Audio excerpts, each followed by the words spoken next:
feel like I'm driving in the yellow submarine. Yellow submarine. Yellow submarine. Because it's raining. Yes, I like the Beatles. Get over it.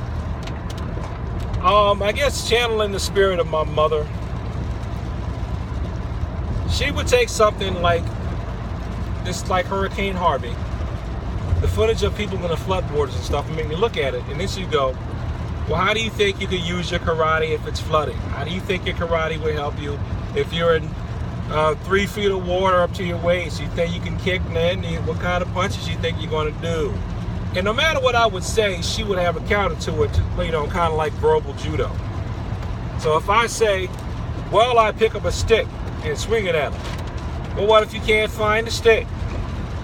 Why would you swing it at her? Shouldn't you just hold it and jab at them with the stick? Or with the loot is coming. What would you do if they got a gun on you? Well, I guess I just give them what they got. What if you think they're going to kill you? You're going to fight? How close you think you need to be? I mean, it would be all kinds of stuff like that. But now that I got a grown brain, I can appreciate that because it makes you think. So let's think about it. How would you use your techniques in 3 feet of water, 6 feet of water? I would say, in answer to that, if I had to fight in that kind of water, I wouldn't really be trying to resort to my Taekwondo striking techniques. I would be trying to use judo.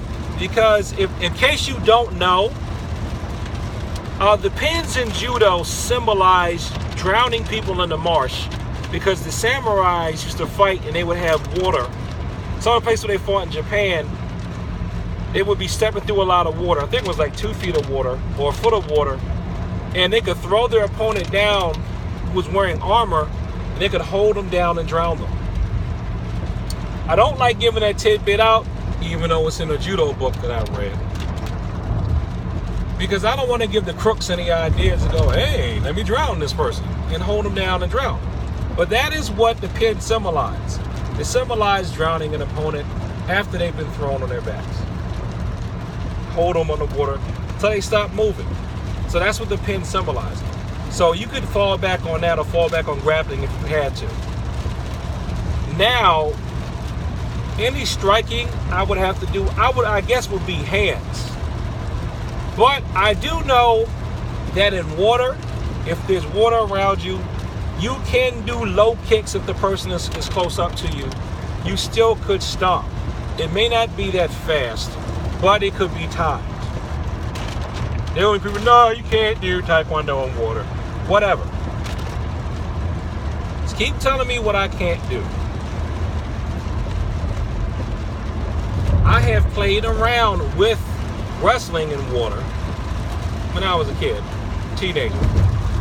And I remember one of the moderators of the youth group I was in, I didn't grasp that he knew jiu-jitsu. I heard the word. I didn't really understand. I was like, that guy's really good at wrestling. Yeah, he was really good at wrestling because he knew jiu-jitsu.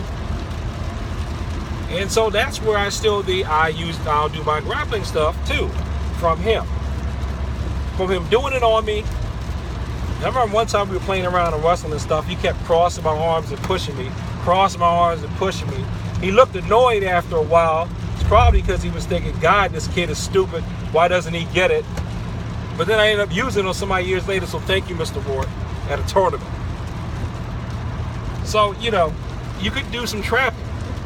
Now, if you want to do your Kyusho and elemental theory stuff, you got a lot of water going. Because if somebody who knows could answer, maybe I'll send this off as a Kyusho question of the day. I might do that. If I'm standing in a lot of water, can I tap into that water and use that water to hit fire element points? What fire element points would be exposed? But then there's a thing called the insult cycle. So can I use water to go against the insult cycle? Because if there's too much water, can I use that water to insult their earth? with a palm strike to earth and do damage that way? Or, since I'm in water, should I be thinking about striking their fire points? And which fire points? Or is all that just kind of ridiculous? But then again, water to me is yin. Is it going to strengthen conception? Or would it, is it going to weaken their yang points? I don't know. Maybe I will fire that off as a question of the day. So can I take energy from the water? I do know that it's not as bad now, but when I was younger, whenever a storm would be coming, I swear my energy levels would go through the roof. It was ridiculous. It's like I was absorbing energy from the storm. Now, when that happens, I can breathe it out or just tell myself to ignore the energy. But like when I would say before I was like 21, when there was a storm coming, I would get so amped. I could feel the energy in the air. It's like I could just take it in. Remember one time when we had the eye of a hurricane, when it passed over, I was doing, I went outside, and my mother let me go outside and do some jump kicks and stuff for a little bit. Then she made me come back inside when the hurricane was coming through. So, can we pull energy and chi from the storm and use that against the person that may be an opponent? Yes, I'm all over the place in this video because I'm all over the place in stuff I've studied. But let's get to more practical. One thing that I think is really disgusting is people pretending to be rescuers and they're really robbing people. And people who want to steal the rescuers' boats so they can continue to loot and rob. People, we got to do better than that. That is just flat out, straight out disgusting. But you know this, but you don't care because you're a crook. And you think I'm soft and stupid for not wanting to rob people myself. But you know you're wrong. I wish you would feel some guilt about that. It just erodes trust.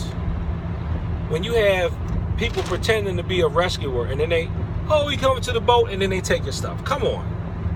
Man, what's up with that? That's ridiculous. So those are just some ways to think about how you would use your technique in a situation if you happen to be caught in something like a natural disaster like Hurricane Harvey. Because it really does seem like with all this climate change stuff that's going on, we really need to seriously think about that type of stuff because it seems to me like it's becoming more and more frequent. I mean, anytime I'm up in Maryland and we're getting rain, I know we're getting rain because of that hurricane. So, I mean, it's like, is that going to happen here because of rising sea levels? What are we going to do?